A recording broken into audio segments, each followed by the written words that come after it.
रुकिए, बस एक पल ठहरिए। आज का यह वीडियो मैं बहुत सोच समझकर बना रहा हूं, क्योंकि यह विषय सिर्फ धर्म का नहीं है, सिर्फ विज्ञान का नहीं है। यह विषय है इंसान की सबसे गहरी तड़प का, और वो है संतान। एक बच्चे की किलकारी, एक छोटे से हाथ का स्पर्श, किसी का माँ या पापा कहना।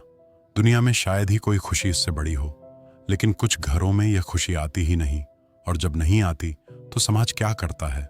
उंगली उठाता है, ताने मारता है, दोष ढूंढता है, और वह दोष ज्यादातर गिरता है किस पर? उस औरत पर जो पहले से ही टूटी हुई होती है। आज इस वीडियो में मैं आपसे बात करूंगा गरुड़ पुराण के उन रहस्यों की जो बताते हैं कि संतान ना होने के पीछे असल में क्या होता है। लेकिन साथ में मैं यह भी कहूंगा जो शायद कोई नहीं कहता। तो अगर आप खुद इस दर्द से गुजर रहे हैं या आपके घर में कोई ऐसा है, तो यह वीडियो पूरा जरूर देखिए, क्योंकि आज आप शायद कुछ ऐसा सुनेंगे जो आपके दिल को थोड़ा हल्का कर देगा। मुझे आज भी याद है, कुछ साल पहले मैं एक गांव गया था। वहां मेरी मुलाकात एक बुजुर्ग महिला से हुई। उनका नाम था सावित्री बाई। उनके बेटे की शादी को 10 साल हो चुके थे, लेकिन अभी तक कोई संतान नहीं थी। सावित्री बाई रोज सुबह उठकर पीपल के पेड़ पर जल चढ़ाती थीं, हर सोमवार व्रत रखती और हर मंगलवार हनुमान जी का पाठ करती। एक दिन मैंने उनसे पूछा, माई, आप इतना सब करती हैं, क्या आपको लगता है कि भगवान आपकी सुनते हैं? वो कुछ पल चुप रहीं, फिर धीरे से बोली, बेटा, भगवान जरूर सुनते हैं, लेकिन वो हमें वही देते हैं जो हमारे लिए सही होता है, ना कि हमेशा वो जो हम चाहते हैं। मैं चौंक गया। एक अनपढ़ गांव की बुजुर्ग महिला ने वह बात कह दी जो बड़े बड़े विद्वान नहीं कह पाते। और उसी दिन से मुझे लगा इस विषय पर गहराई से सोचना चाहिए। आज भारत में करोड़ों दंपत्ति हैं जो संतान के लिए तरस रहे हैं। एम्स की एक रिपोर्ट कहती है, भारत में हर 6 में से एक जोड़ा इनफर्टिलिटी यानी बांझपन की समस्या से जूझ रहा है। यह सिर्फ आंकड़ा नहीं है।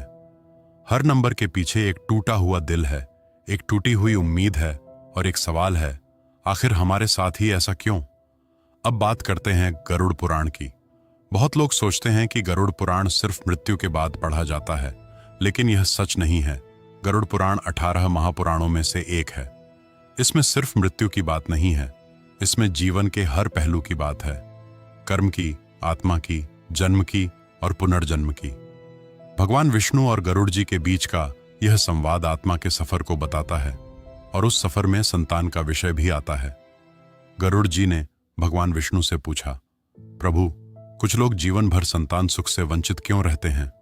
क्या यह उनकी गलती है या यह विधि का विधान है?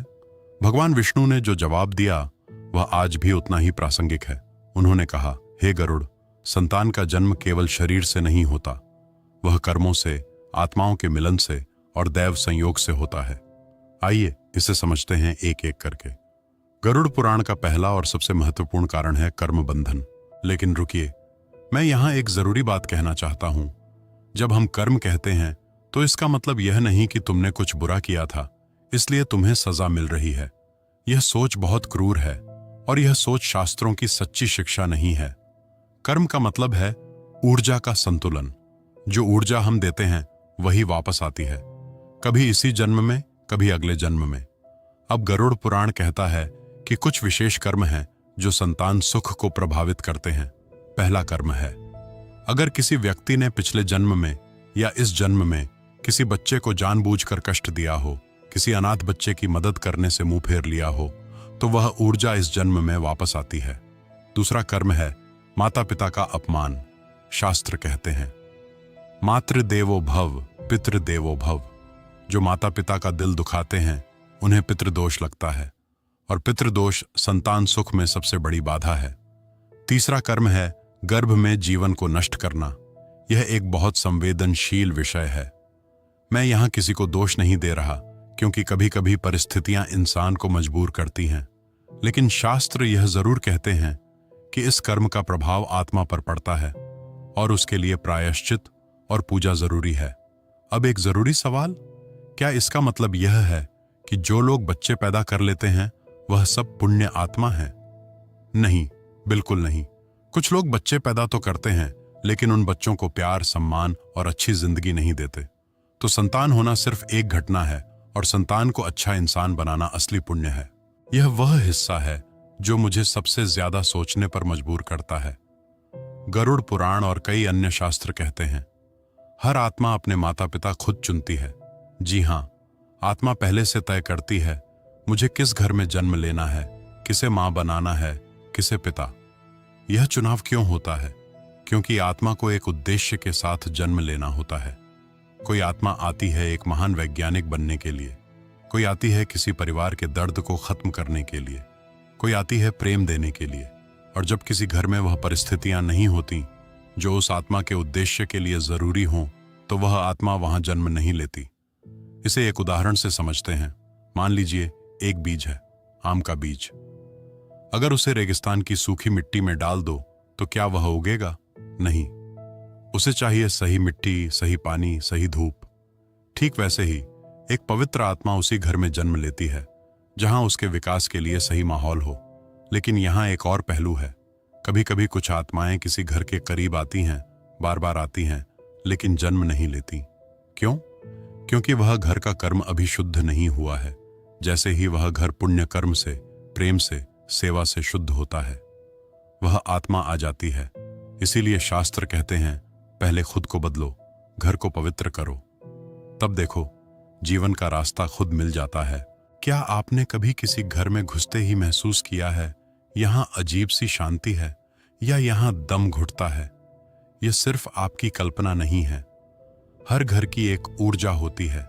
जिस घर में रोज झगड़ा होता है, पति पत्नी एक दूसरे से नफरत करते हैं, बड़े बुजुर्गों को तकलीफ दी जाती है, पैसों के लिए रिश्तों को कुचला जाता है, उस घर की ऊर्जा नकारात्मक हो जाती है और एक नई कोमल पवित्र आत्मा उस ऊर्जा में जन्म लेना नहीं चाहती।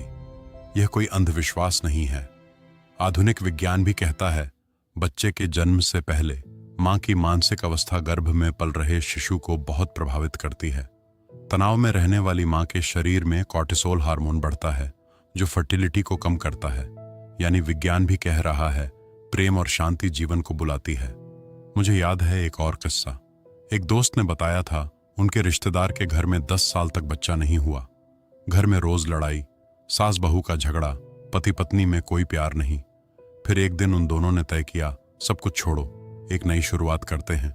शहर छोड़ा, नई जगह गए, रिश्ते सुधारे, माँ बाप से माफी मांगी, मंदिर गए, सेवा करने लगे, और 1 साल के अंदर उनके घर में किलकारी गूंजी। क्या यह सिर्फ संयोग था? मैं नहीं मानता।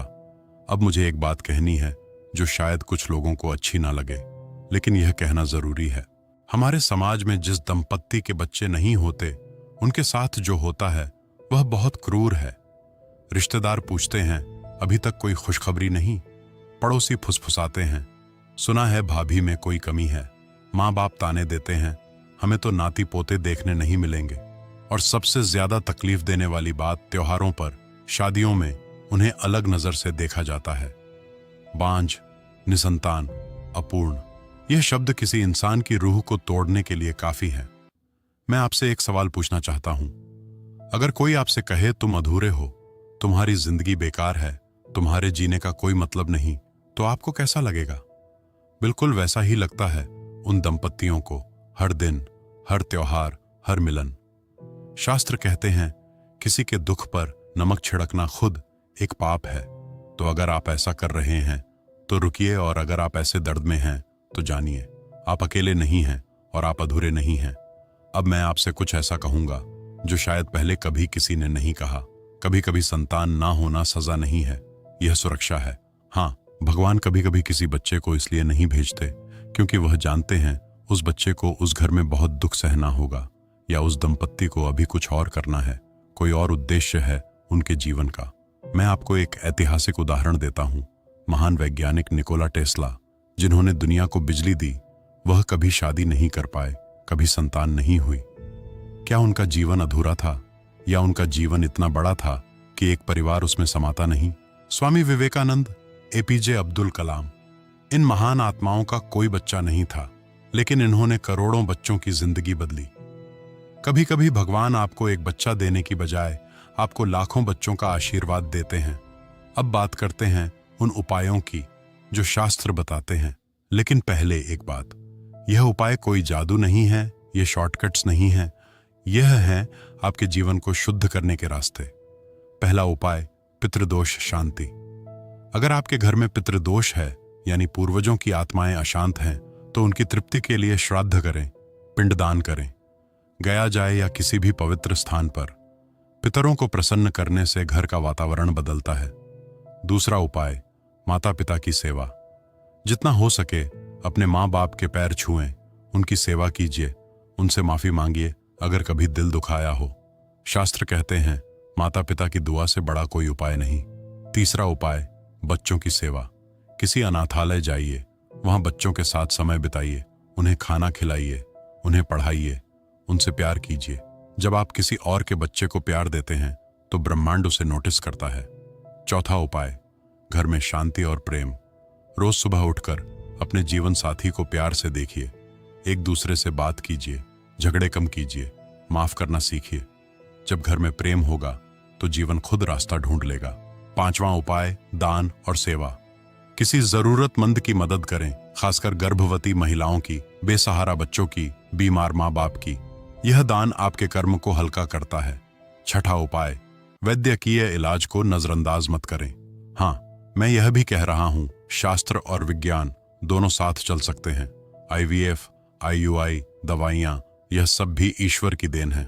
डॉक्टर के पास जाइए, जांच करवाइए, इलाज करवाइए और साथ में प्रार्थना भी करते रहिए। दोनों एक दूसरे के विरोधी नहीं हैं।